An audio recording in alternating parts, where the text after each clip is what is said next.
The rain came down in sheets, cold and insistent, blurring headlights and soaking the empty sidewalks of downtown Chicago.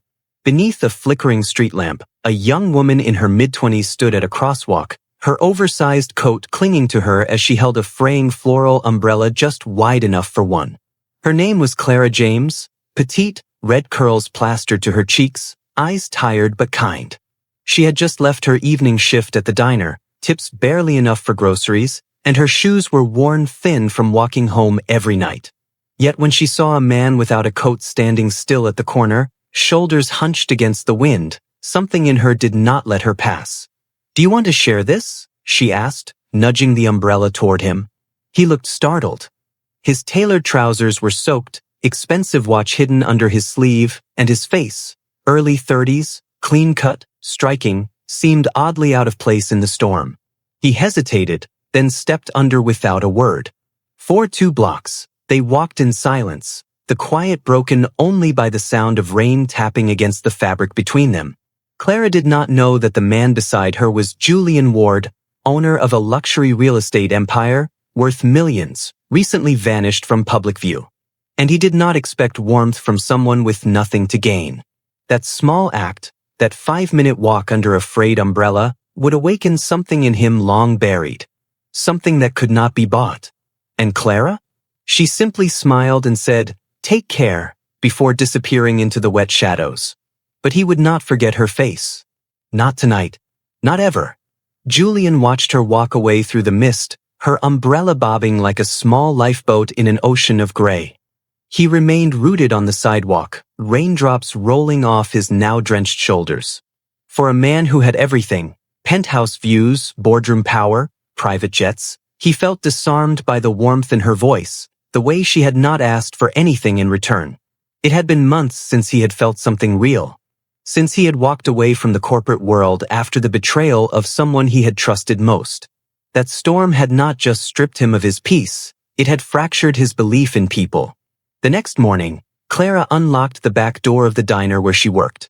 Her hands were numb, but her heart carried a strange warmth. She had no idea who the man was, only that he looked like someone used to having people step aside for him, not make space beside them. As she tied on her apron and wiped down the counter, a familiar bell above the door jingled. Her breath caught. It was him. Julian stood at the entrance, dressed this time in a simple gray sweater and jeans, deliberately downplaying the part of himself he had always hidden behind. He nodded once, a silent thank you. Clara offered a hesitant smile and pointed to a booth near the window. Without a word, he slid in. She poured him coffee into a chipped green mug and set it down carefully. "You found a dry coat," she said with a light laugh, trying to ease the strange tension. He nodded again, then finally spoke. "I owe you for yesterday. For stopping. People usually do not." She looked at him curiously, but not with suspicion. "You looked like you needed someone too." The mug, small and worn, rested between them like a quiet symbol of shared warmth, of unspoken truths waiting to be discovered. And as the rain began again outside, neither one moved. Over the next few days, Julian returned to the diner, always arriving around the same hour, always choosing the same booth by the window. He ordered nothing extravagant, just coffee and sometimes a slice of pie. Clara served him with her usual quiet grace, never pressing him with questions, never fishing for details. That was what unsettled Julian the most. He was used to people trying to read him, angle themselves for favor or recognition. But Clara, with her tired eyes and gentle voice, simply treated him like a person. No labels, no assumptions. Just presence.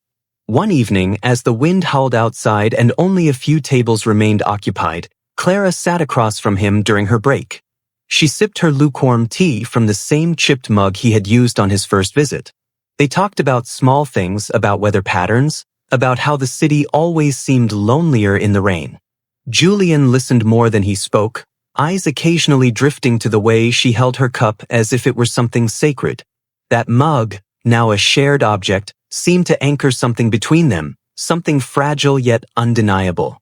"You do not seem like someone who belongs to this part of town," she said finally, not accusing, just observing.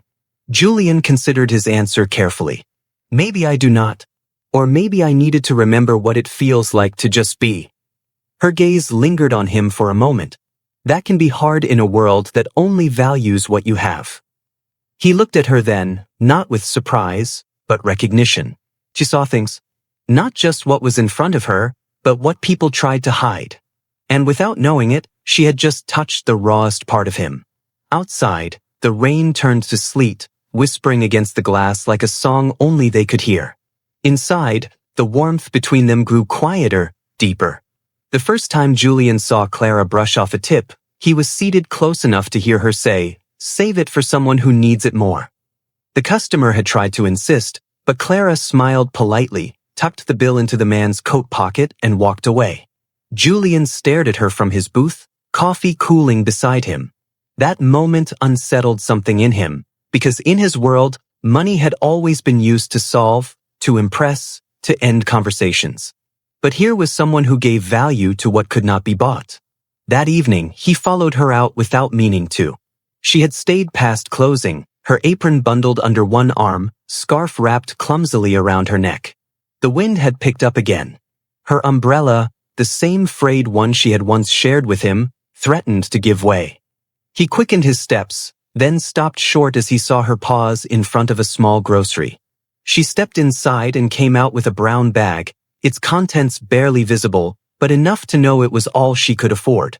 She moved like someone who had made peace with struggle, not because she liked it, but because it had shaped her quietly. Julian turned around before she could spot him. He could not explain why. Maybe shame. Maybe fear that if she knew who he was, everything would change. He had walked away from public life to escape faces that mirrored greed. But Clara's face mirrored something else. Sacrifice. Dignity. Compassion. And that frightened him more than any corporate takeover ever had. He returned to his penthouse that night, untouched dinner on silver platters waiting in the kitchen. But the only thing he could think of was a chipped mug, a frayed umbrella, and a girl who never asked for anything. The next morning, Clara arrived early, her breath misting in the cold as she unlocked the diner's side entrance. To her surprise, someone had already cleared the snow from the walkway. A steaming thermos of coffee sat on the step, wrapped in a simple brown paper bag, with a note tucked beneath it. It read, "For the one who shares warmth when the world forgets to." No name, just the quiet gesture. She glanced around, half smiling, unsure whether to feel grateful or suspicious. But the coffee was hot, and it did warm her hands. Inside, Julian sat quietly in his usual booth, as if he had just arrived. He did not acknowledge the note or the thermos when she served him. Instead, he looked up and asked softly, "Do you ever get tired of carrying so much alone?" Clara blinked. Her answer came slowly. "Sometimes. But then someone holds the door open, or brings coffee, and it reminds me I am not invisible." That silence between them stretched, not awkward but honest. In that moment, she saw something flicker in his eyes, a sadness so deeply buried that it made her instinctively reach across the table and lightly touch the rim of his mug. A small act, yet one that anchored them both. Later that day, as Clara swept beneath the booths, she found something tucked beneath the cushion where Julian had been sitting. A silver money clip, engraved with the initials JW. Her breath caught.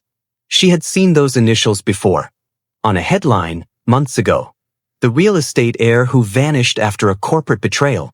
She held the clip in her palm for a long time, unsure whether to confront, return, or simply pretend she never saw it. Outside, the snow began again, dusting the street with the same soft hush that had covered the night she shared her umbrella. Only now, she realized, the man beside her was not lost. He had simply been waiting to be seen. Clara kept the money clip in her apron pocket all day, her fingers brushing against it every time she reached for her notepad or tucked in a stray hair. When Julian returned that evening, she watched him differently.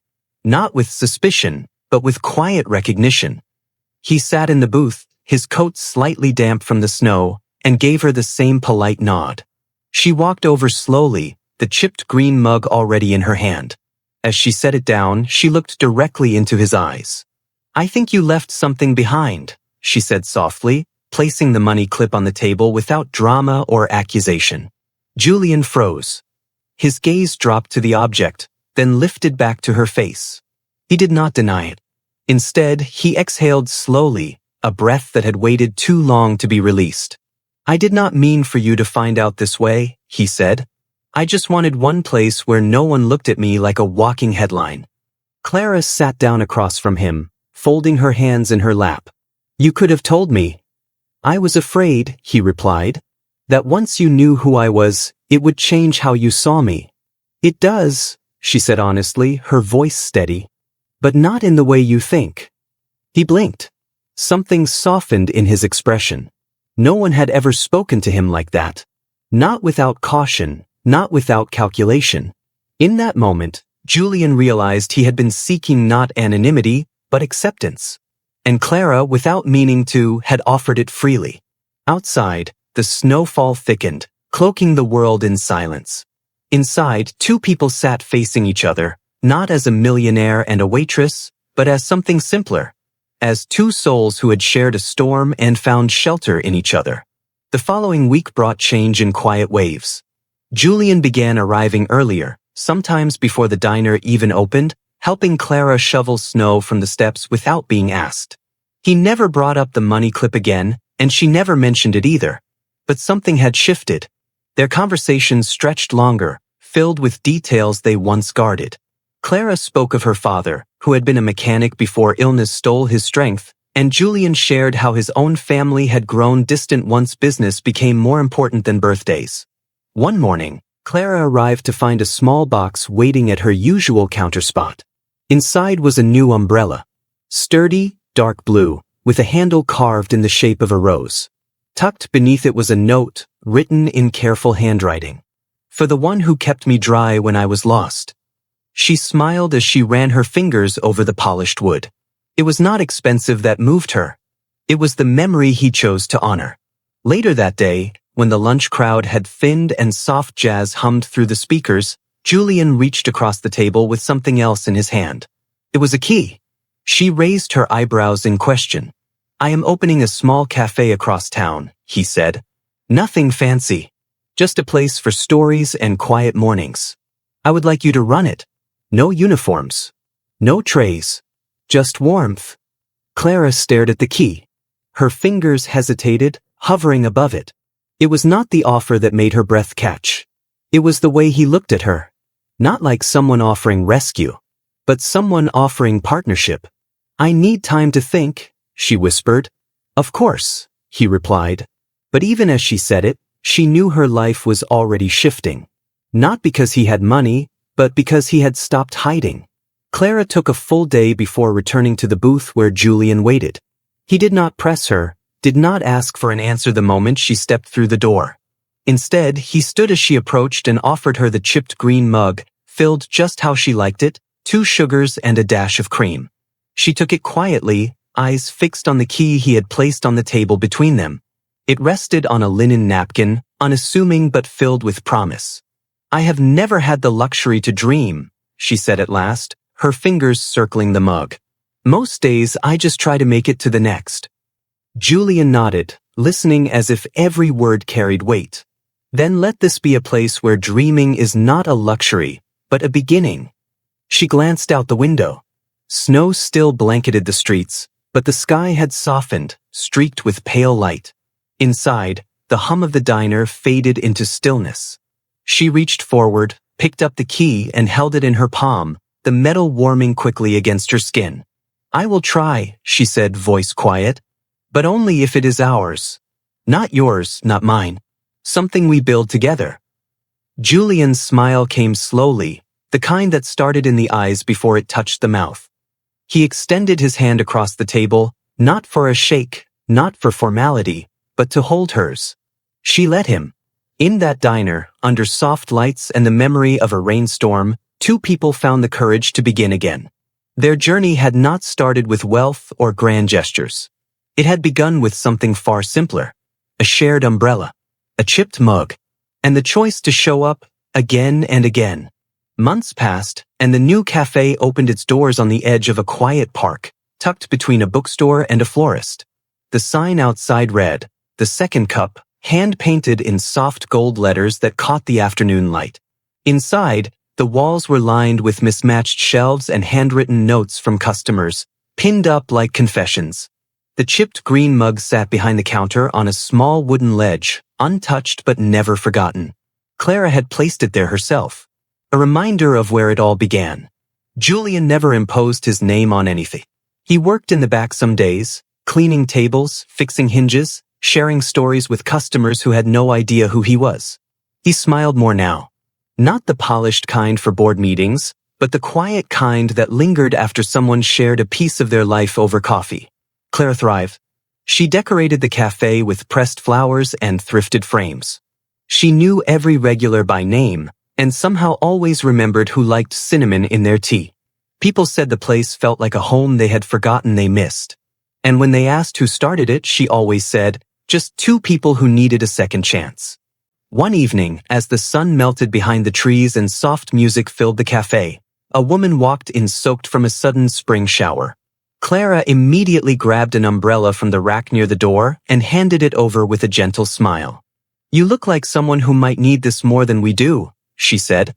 Julian watched from across the room, heart catching in his chest. That moment, so simple, echoed the one that changed his life. Not through money, not through fame, but through kindness passed quietly between strangers. A local journalist visited the cafe one afternoon, drawn in by the cozy charm and the stories whispered through the neighborhood. She was young, curious, and carried a camera slung around her neck. Clara greeted her like anyone else, offered her tea and a seat by the window. The journalist noticed the chipped mug on the shelf and asked about it. Clara hesitated, then smiled. "It belonged to someone who reminded me that value is not found in shine, but in what survives." Intrigued, the journalist asked for more. Julian, who had been wiping down a table nearby, listened in silence. When the article was published a week later, it read like poetry. It spoke of small beginnings, of strangers who became anchors for each other, of a cafe built not with money but with memory. The story included no names, just the image of a chipped mug and a woman offering an umbrella in a storm.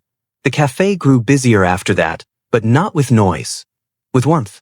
Customers began bringing their own stories, writing them on napkins, placing old photographs in jars on the counter. The second cup became more than a place. It became a community, woven together by quiet gestures and shared grace. One evening, as Clara closed the register and Julian flipped the chairs onto the tables, he paused beside the window. Outside, rain tapped gently against the glass, not with fury but with rhythm. "Do you ever wonder what would have happened if you had not stopped that night?" he asked. Clara leaned beside him, arms folded, eyes soft. "Sometimes. But then I remember. I did stop. And you stayed." He reached for her hand. She did not pull away. The storm that brought them together had long passed. But in its wake, something had bloomed. Spring settled over the city like a sigh, softening corners and coaxing color from the earth.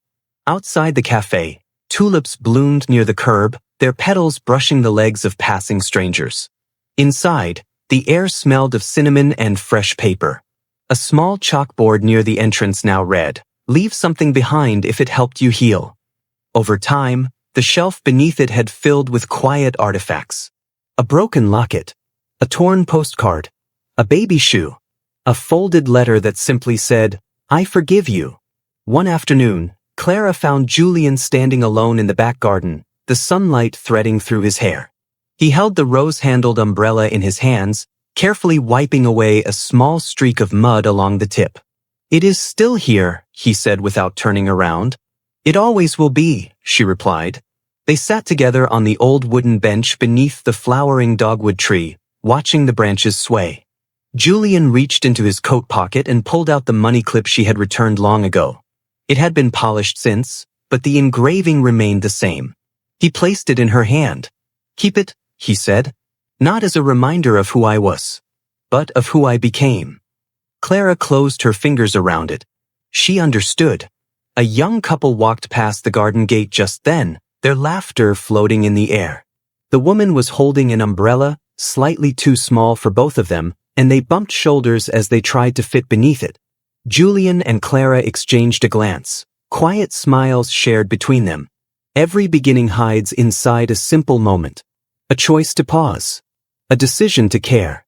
In a world that often races past kindness, one simple act in the rain became the thread that wove two strangers together. Clara's gesture, quiet and unassuming, reached far beyond a soaked evening in the city. It opened the door for healing, for rediscovery, and for love rooted not in status but in sincerity. Julian, a man who once believed connection had a price, found something far richer in the warmth of a chipped mug and the steadiness of a woman who asked for nothing yet gave everything. Together, they built more than a cafe. They built a sanctuary where stories mattered, where broken things were not discarded but honored. Their journey reminds us that the smallest moments can carry the greatest weight. That true transformation begins not with wealth or rescue, but with compassion. It is proof that when we choose to stop, to share, to see each other, we plant seeds that ripple through time. If this story touched your heart, do not forget to like, share, and subscribe to Soul-Stirring Stories. Join us as we continue sharing real, human stories that inspire kindness, connection, and hope in every corner of the world. Your support helps these stories live on.